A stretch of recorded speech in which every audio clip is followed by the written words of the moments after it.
Assalamualaikum warahmatullahi wabarakatuh. Alhamdulillah, alhamdulillahi rabbil alamin. Assalatu wassalamu ala ashrafil anbiya'i wal mursalin Sayyidina wa maulana Muhammadin. Asyhadu an la ilaha illallah wa ashhadu anna Muhammad Rasulullah. Allahumma salli ala Sayyidina Muhammadun mushabihil wal ikram ya wal jalil wal ikram. Alhamdulillah, segala puji syukur kita panjatkan kehadirat Allah subhanahu wa ta'ala atas limpahan karunia nikmat hidayahnya, sehingga kita dapat menjalankan segala yang kita inginkan, beramal dan beribadah di dunia dan akhirat. Salam dan salawat tidak akan pernah kita lupakan. Marilah sama-sama kita panjatkan kepada junjungan kita Nabi Allah, Nabi al-akhirul zaman, Rasulullah Muhammad sallallahu alaihi wasallam. Atasnya kalimatul haknya, Allahumma salli ala Sayyidina Muhammad wa ala alihi Sayyidina Muhammad. Bertemu lagi dengan saya, Guru Mursyid Syekh Nur Muhammad Buya Irwan Maulana Al-Khalidi, dalam channel Buya Pasaman Timur, dalam makom Majelis Zikir Ma'rifatullah. Para hadirin dan jemaah yang dirahmati Allah, bertemu dalam berbagi itulah salah satu tujuan. Membuka tabir daripada kerohanian seseorang adalah tujuan utama juga dari Rasulullah sallallahu alaihi wasallam.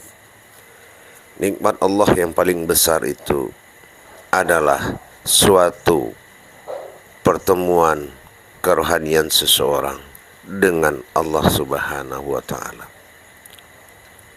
Allazina yu'minuna wa bil ghaib wa yuqimunas salat wa mimma razaqnahum yunfiqun. Tujuan adalah itu. Untuk itu, dalam kesempatan baik ini saya akan berbagi tentang yang sangat dibutuhkan kepastian oleh Allah subhanahu wa ta'ala, kepastian yang dibutuhkan oleh agama, yaitu tauhid.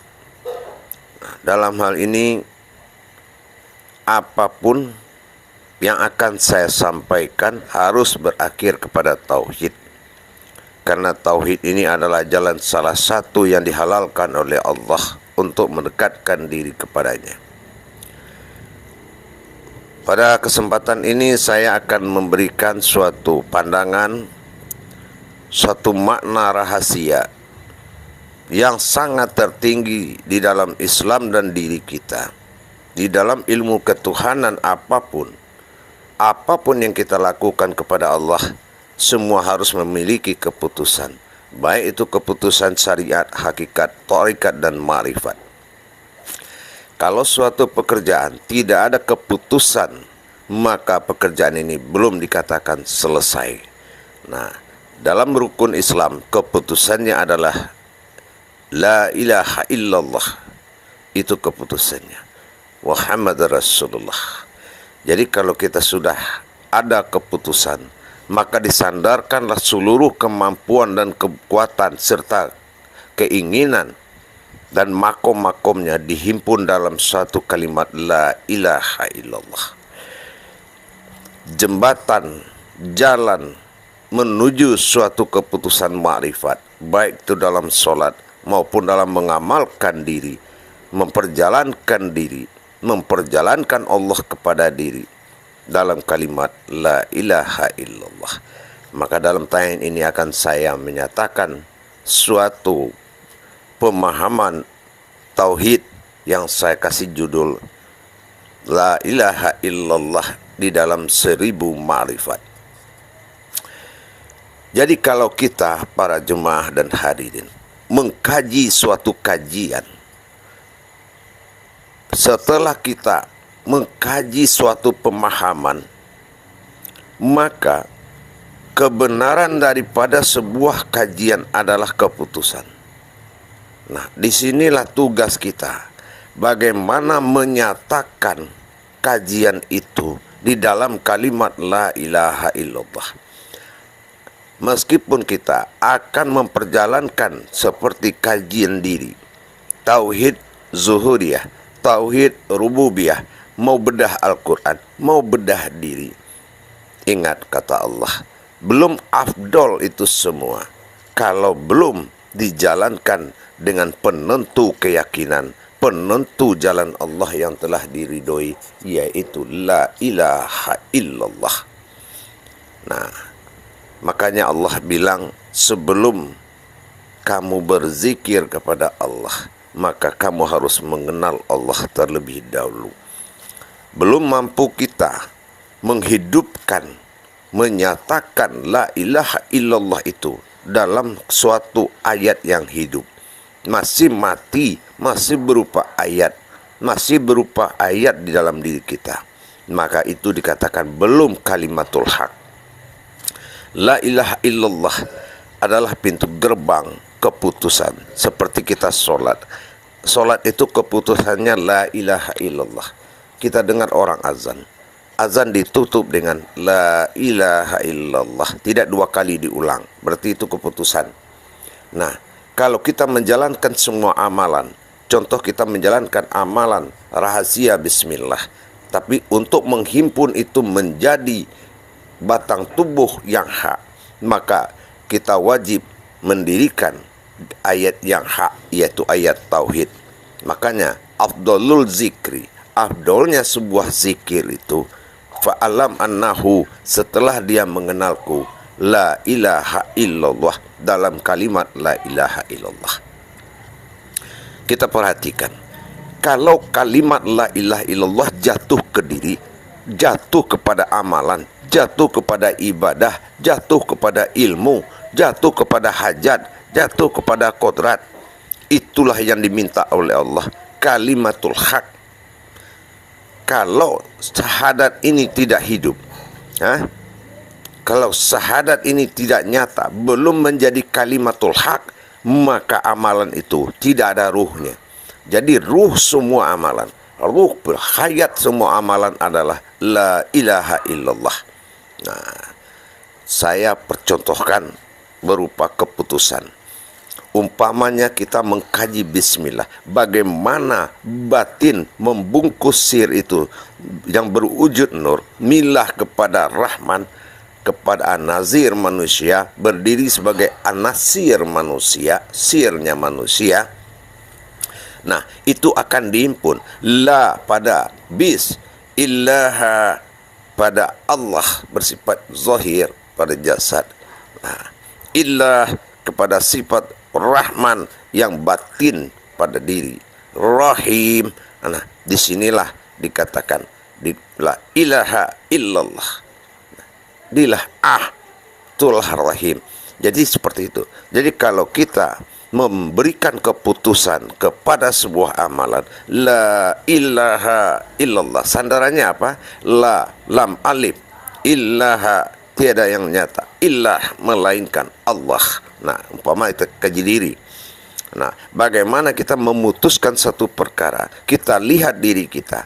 La ilaha illa Allah. La ilaha illa Allah. Nah, lam alif. Nah, kita tahu hati itu lam alif. Illaha adalah jasad. Illah adalah qalbi halus. Allah adalah mawjudnya.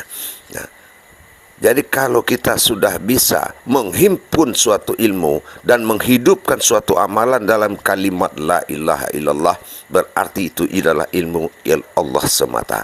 Kenapa? Karena di dalam kalimat la ilaha illallah tidak ada huruf hayat yang lain, melainkan lam, alif, ha. Kalau alif, lam, alif, ha, illah itu kalimat Tuhan. Jadi tidak boleh kita membuat suatu perbuatan makrifat yang berhubungan dengan nas diri kita. Itu adalah nafis diri kita. Bagaimana kita menafiskan, menjauhkan dan menghindarkan diri dari kalimat itu, melainkan la maujudun illallah. Kalau la ilaha, tidak ada yang nyata, ya kan? La ilaha illah, melainkan Allah. La ilaha illa Allah. Syariat, hakikat, tarikat, marifat. Nah, kalau kita belum ini menjadi kalimatul haq, maka ilmu itu tidak akan terjadi, dan itu bukan ilmu tauhid.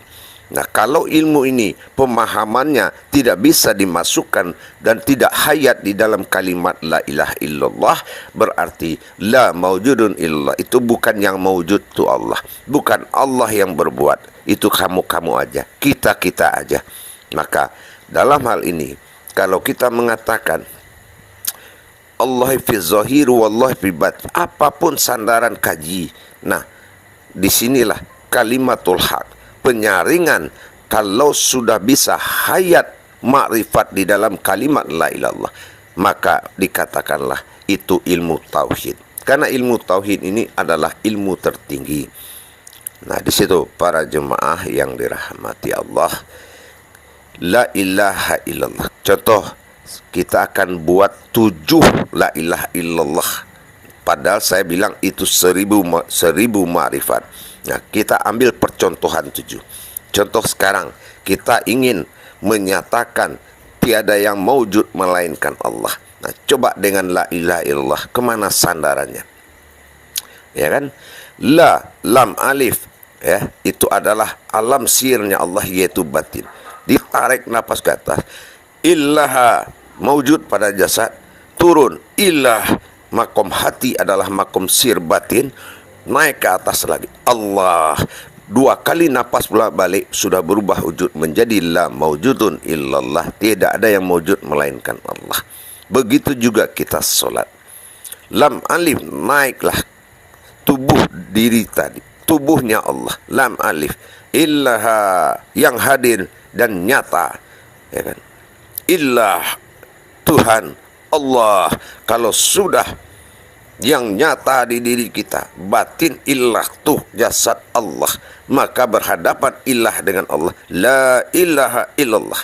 Nah, kalimatul haq, ayat mengantarkan kita kepada kalimatul haq. Nah, itu contohnya. Terus umpamanya lagi, dalam kita menjalankan ma'rifat, seperti kita amalkan surat An-Nas, bagaimana Rabbin Nas, Malikin Nas, Ilahin Nas, nah, sampai kita dikuasai oleh Allah. Lam alif jatuh la kepada Rabbi, ilah jatuh kepada Al-Malik, la ilaha illallah. Nah, Allah jatuh kepada ilah, Ilahin Nas. Nah, jadi keputusan dari segala keputusan marifat setelah kalimatul haq, nah inilah dikatakan afdalul zikri fa'alam annahu la ilaha illallah. Akui kebenarannya, keafdolannya zikirmu kalau sudah mengenalku. Fa'alam annahu, setelah mengenalku, hu.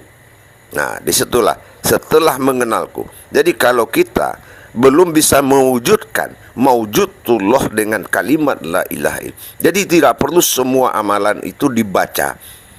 Jadi mengendalikan semua keputusan amalan itu dengan maujudnya, yaitu kalimatul haq. Dengan hidupnya pengkaji, kodrat kaji di dalam kalimat la ilaha illallah, maka hiduplah. Jadi yang menjalankan amalan demi amalan itu adalah perbuatan Allah semata. Nah, begitulah yang dikatakan la ilaha illallah. Nah, baru kita melihat Muhammad dan wujud yang nyata. Muhammad Rasul, roh menuju Allah, itulah sir dalam kolbi. Jadi kalau kita, itu contohnya apa? Syahadat diri. Nah, bagaimana kita melihat maujudullah dalam kalimat keislaman kita, tauhid kita, yaitu la ilaha illallah Muhammad Rasulullah. La, alam alif, hati di qalbi, illaha, jasadnya nyata, illah, Tuhan pada sir ba'dal dalam hati, Allah, maujudullah, yaitu jasad yang maujud alif lam lam ha. Muhammad, jasad yang berbentuk mim ha mim dal. Rasul, roh yang turun ke dalam diri. Ruh yang turun, insan diri yang berdiri dalam diri, batin Allah yang berdiri dalam nyawa. Rasul Allah, yaitu rohnya Allah. Jadi begitu tidak ada yang nyata di dirimu melainkan nyawa Allah itu sendiri, yaitu Muhammad. Nah, bagaimana Muhammad itu mendapatkan nyawa dari Allah? Muhammad roh usul Allah. Nah, itu kalau kita mendirikan syahadat diri. Jadi keputusan dari segala keputusan mata hati, mata batin dan ma'rifat harus disandarkan kepada kalimatul haq, yaitu menghidupkan kalimat la ilaha illallah. Apapun bentuk amalannya, baik yang mengamalkan, baik kodrat-kodrat nur, zat batin dan sir, semua perbuatan tajalli Allah harus dijalankan oleh Allah semata, selagi tidak ada huruf-huruf yang lain di dalam kalimat la ilaha illallah.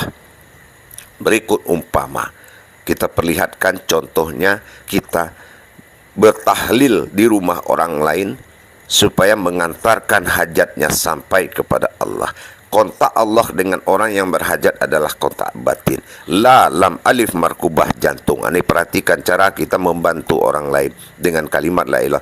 Jangan nanti kita dipanggil, dibawa ke rumahnya untuk mentahlilkan hajat dia, bertawasulankah, bertahrim, bertahmidkah. Maka di sini potensi la ilaha illallah adalah jembatan penghubung kita kepada Allah. Jadi di saat kepala diarahkan ke jantung, lam alif ini kontak batin, berdirinya sir pada markubah la ilaha. Nah, disinilah maujud orang yang berhajat tadi, ahlul bait, jasad pergi ilaha tadi. Disitulah kita melihat dan membayangkan orang yang ahlul bait yang butuh pertolongan. Ilaha, ilah masuklah ke hati, Allah baru sampaikan ke batin, yaitu zat yang menggerakkan jantungmu. La ilaha illallah, la ilaha illallah. Nah, kita berangkatkan perantara tauhid diri kita kepada Allah. Tauhid itu nyata pada diri. Di saat la illa, di saat il itu jatuh pandangan ke qaul, laha itu jatuh kepada jasad atau orang yang berhajat, berarti pengganti jasad kita atau pengganti wazir, wajah penggantinya dia, gitu. Dia yang kita bayangkan. Ilaha illah. Nah, di situ kita melihat perbuatan ketunggalan Allah yang meminta kepada zat yang maujud batin Allah jantung untuk mengkabulkan permintaan orang itu. La ilaha illa Allah, la ilaha illallah, la ilaha illallah. Nah, jelas makomnya. Jadi tidak boleh menempatkan suatu kalimat yang hidup pada suatu wujud yang tidak bermakom. Nah, di sini para jemaah sekalian, jadi kalau kita mengamalkan suatu ilmu, bukanlah di saat menjalankan itu harus ada keputusan, harus melalui keputusan makrifat di dalam kalimatul haq la ilaha illallah. Jadi tidak boleh menjalankan atau mentajalikan sebuah makrifat di makom yang kita belajar mengambil keputusan. Harus diberangkatkan kepada la ilaha illallah. Bagaimana cara pemasangan sebuah ilmu, sebuah doa, sebuah hajat masuk dalam perbuatan Allah semata. Bagaimana caranya ini jatuh kepada perbuatan Allah semata? Inilah kita kaji. Afdalul zikri, afdolnya zikirmu, fa'alam annahu, setelah dengan aku, setelah mengenal aku, dalam la ilaha illallah. Jadi hanya dia yang bisa mengingat dirinya sendiri, dan dialah yang menjalankan ilmu batinmu, dialah yang bermakrifat pada dirimu. Kalau sudah kalimatul haq la ilaha illallah disambut oleh Rasulullah dalam maujud, Muhammad jasad yang berbentuk, Rasul rohnya berasal Allah dari Allah.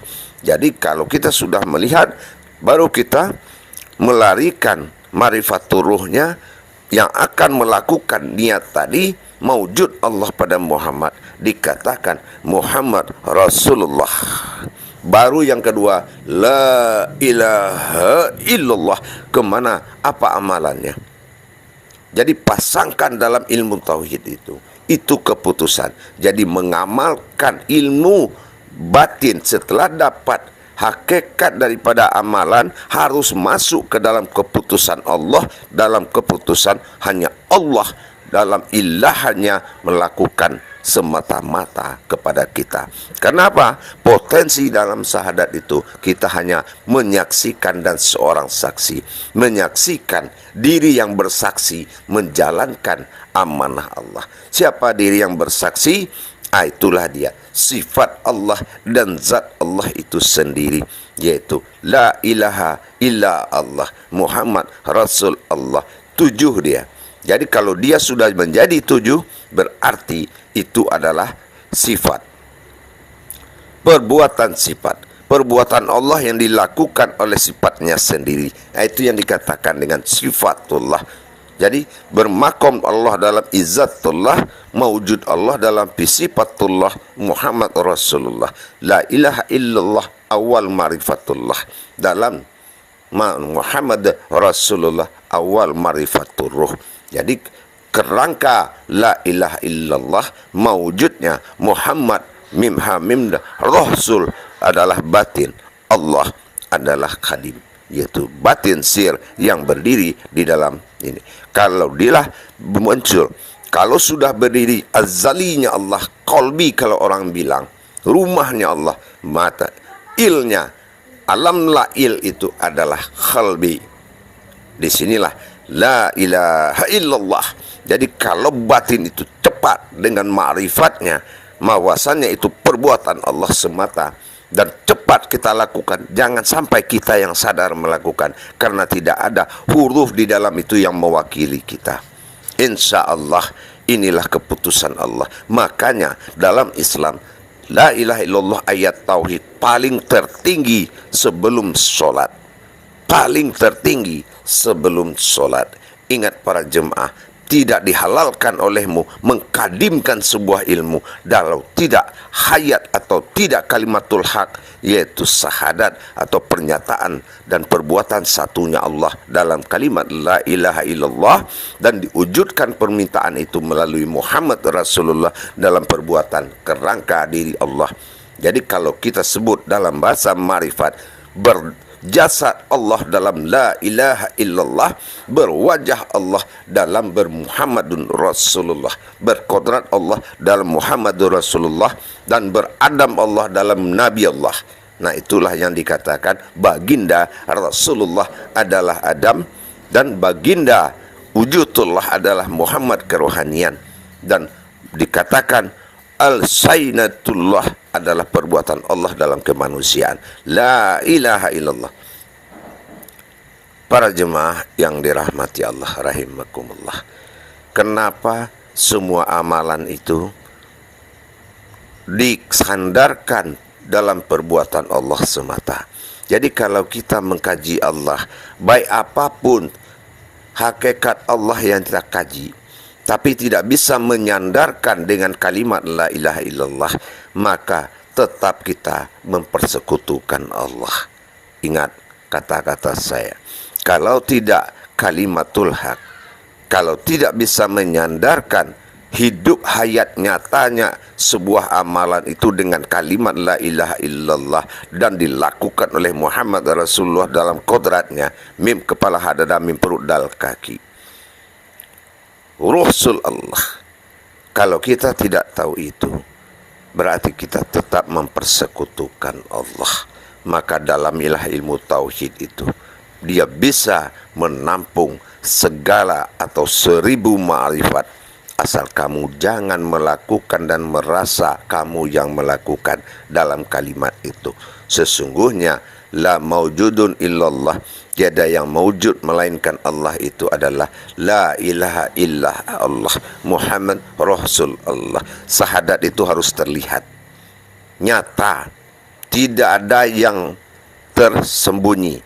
Yang tersembunyi itu sifat manusia kepada Allah. tapi yang nyata adalah sifat Allah kepada manusia. Yakin, berbuat di situ. Jangan lari dari syahadat. Apapun yang membawa kamu berilmu tidak bisa dijalankan dengan syahadat, sesungguhnya kamu sudah mempersekutukan Allah. Tapi kalau kamu katakan la haula wala quwata illa billah, maka buktikan kebilahan Allah pada kekuasaannya dalam kalimat la ilaha illallah. Gulung dan hidupkan la ilaha illallah Muhammad Rasulullah wa kalimatul haq. Ya, kalau sudah menjadi kalimat yang hidup, kalimatul haq, insyaallah qudratullah al-wujudullah wal mawjudun Muhammad Rasulullah. Kalau memang Tuhanmu Allah, adakan, wujudkan, dan lihatlah dia melalui mim, ha, mim, dan mawjudnya, yaitu Muhammad, rohnya Allah, roh Rasul Allah. Muhammad itu rohnya datang dari Allah. Itulah jiwa dan raganya Allah dalam diri kita.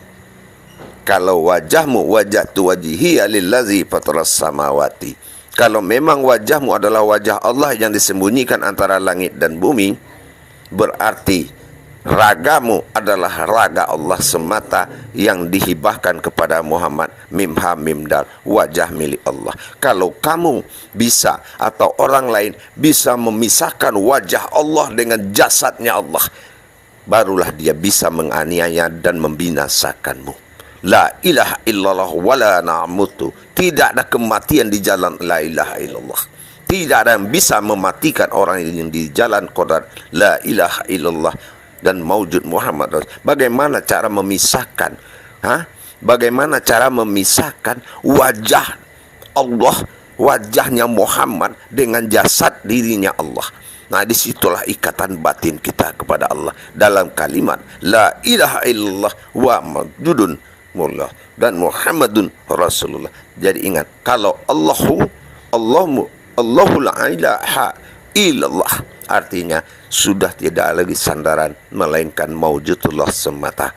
Ingat, la ilaha illallah raganya Allah, Muhammad Rasulullah adalah maujudullah, dan berumpama Adam dalam wajhatu wajhiya lillazi fataras samawati, kerangka Allah dan kalimatul haq la ilaha illallah. Bawalah semua amalanmu ke dalam kalimat la ilaha, bawa semua niatmu dalam menjalankan la ilaha illallah. Dan ingat, perbuatan la ilaha illallah itu kalau sudah hayat dan wujud nyata adalah perbuatan Allah semata, bukan perbuatan manusia.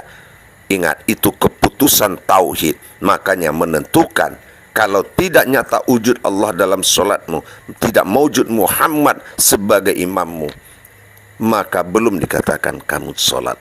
Seperti itu juga syahadat. Syahadat adalah menyatukan, syahadah langsung menjadi satu. Kalau la ilaha illallah, kamu akan tahu bagaimana satunya Allah dalam kalimat itu. Makanya azan diakhiri dengan la ilaha illallah. InsyaAllah para jemaah, belajar kita dan belajar kita. Keputusan wajib. Amalan yang tidak berkeputusan, maka amalan itu diambil oleh akal dan digerakkan oleh nafsu. Tapi kalau dia sudah keputusan, maka dia tertata dengan baik. Ayat tertata dengan baik, kodrat tertata dengan baik, dan perbuatan Allah semata. Jangan hanya kita bercerita kita dekat dengan Allah, tapi tidak bisa menyatukan dengan kalimat la ilaha illallah. Jangan kita berkata semua perbuatan Allah, tapi kita tidak bisa menggerakkan Allah dalam kalimat la ilaha illallah. Dan jangan kita katakan hanya Allah menyembah dirinya sendiri, tapi kita tidak bisa menyatukan sifat Allah itu dalam diri kita, tidak bisa membuktikan la ilaha illallah itu dalam solat. InsyaAllah, ingat, sebelum kita berzikir begitu juga. Kalau tidak nyata Adam duduk dan tidak bergerak Muhammad, maka tidak mungkin Allah dalam nyawa. La ilaha illallah. Kalau tidak hanya Allah kepada ilahnya Allah, maka belum dikatakan berzikir. Hanya Allah yang mampu mengingat dirinya sendiri. Maka wujudkan la ilaha illallah itu dalam zikir dan sebelum kau melakukan zikir. InsyaAllah pegangan manusia bertauhid kepada Allah, la ilaha illallah. Kalau sudah wujudnya Allah, kalau sudah nyata pandanganmu, hidup ayat itu dalam dirimu, jelas rongga dan kodrat siapa, bisa kamu mengalihkan kodrat itu, bermi'raj kepada kodrat tersebut, maka itu adalah Allah semata. Wa huwa ma'akum aina ma kuntum. Kalau sudah dia pada dirimu, maka engkau adalah aku. Itulah syahadat itu. Insya Allah berkah para jemaah. Tidak ada gunanya amalan kalau tidak ada keputusan dari amalan tersebut. Barakallahu ya karim. Assalamualaikum warahmatullahi wabarakatuh.